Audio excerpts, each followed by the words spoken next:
faut-il encore donner la dîme aujourd'hui, sous-entendu sous la Nouvelle Alliance? Est-ce qu'il faut encore donner sa dîme? Juste te rappeler qu'il y a des milliers de personnes qui regardent et tu as moins de 3 minutes pour répondre à la question sur la dîme. Pourquoi tu Parfait. J'ai envie de te dire, en allant à l'essentiel, je me suis moi-même posé cette question. Dois-je donner ma dîme ou pas? J'avais peut-être 23 ans quand je me posais la question. Je ne la donnais pas régulièrement. Je me souviens, j'étais dans une réunion à Paris, dans une église. Et puis, c'était le moment de la dîme. J'en avais eu plein de moments de dîme avant. Mais ce jour-là, je ne sais pas ce qui s'est passé dans mon cœur. Le Saint-Esprit m'a convaincu que c'était de lui et que je devais donner ma dîme sur une base régulière. La Bible dit plein de choses, mais j'aimerais dire que moi, personnellement, j'ai vécu ça et j'aimerais déjà dire, je me suis pas posé de questions, je suis pas en train de débat théologique. J'ai trouvé en fait que c'était bon et j'ai su au fond de moi-même qu'il fallait que je le fasse. Et j'avais pas beaucoup de moyens, c'était pour ça que c'était difficile pour moi de donner ma dîme. La dîme de certains, c'est le crédit, ce qui sert de payer le crédit de leur voiture, c'est ce qui sert de payer les études des enfants. Ouais. Donc c'est vraiment difficile. Mais ce jour-là, j'ai eu une conviction profonde et j'aimerais déjà dire, oui, il faut donner sa dîme, mais vous devez vous-même chercher votre propre conviction, Seigneur. Voilà. Pourquoi donner sa dîme? Parce que c'est bon de donner la dîme. La dîme, c'est l'économie que Dieu a choisie pour financer le royaume. Sans la dîme, les églises seraient fragiles. Sans la dîme, les églises ne pourraient pas opérer, elles ne pourraient même pas avoir de bâtiment.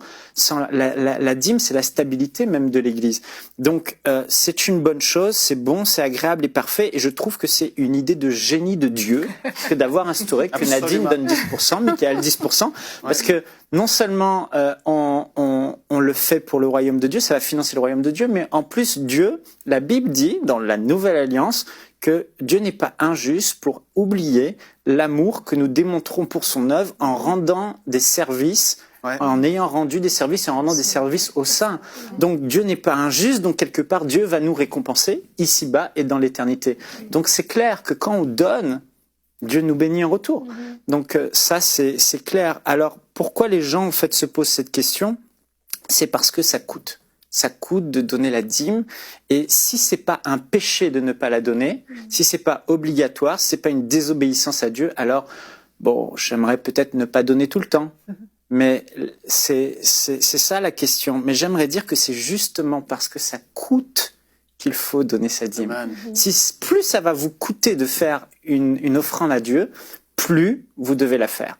David a dit, je n'offrirai pas à l'Éternel un holocauste, un sacrifice sous l'Ancienne Alliance qui ne me coûte.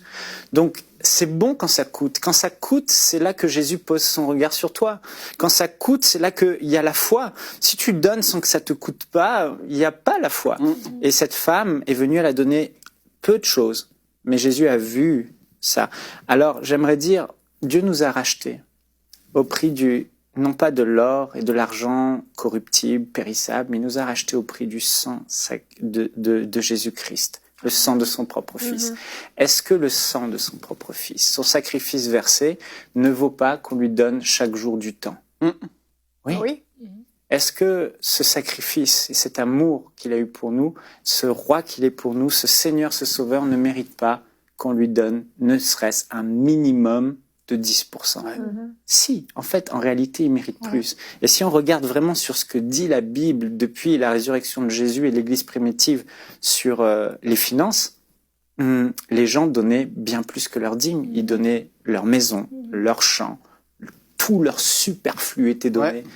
Ils faisaient des sacrifices. Donc, si on se base sur l'Église primitive, on devrait donner beaucoup plus que sa dîme. Et je veux nous encourager à aller toujours plus loin et donner plus, en fait. Et juste dire aussi que la dîme n'est pas apparue, parce que les gens disent, bon, je suis plus sous la loi, pourquoi devrais-je donner quelque chose que la loi dit de faire?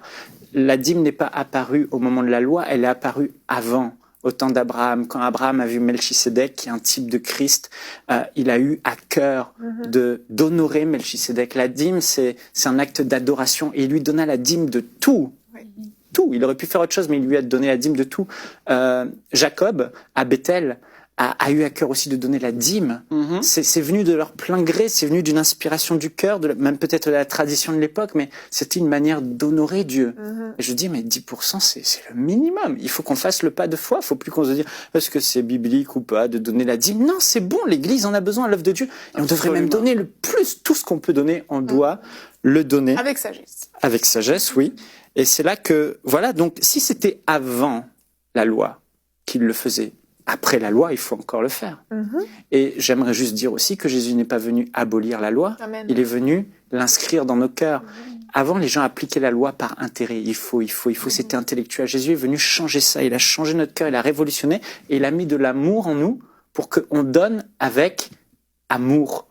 Et que quand on aime Dieu, on lui donne tout, notre temps, notre argent. Donc oui, c'est bon de donner la dîme, c'est important pour l'Église, important pour le royaume, important pour vous, et vous serez bénis.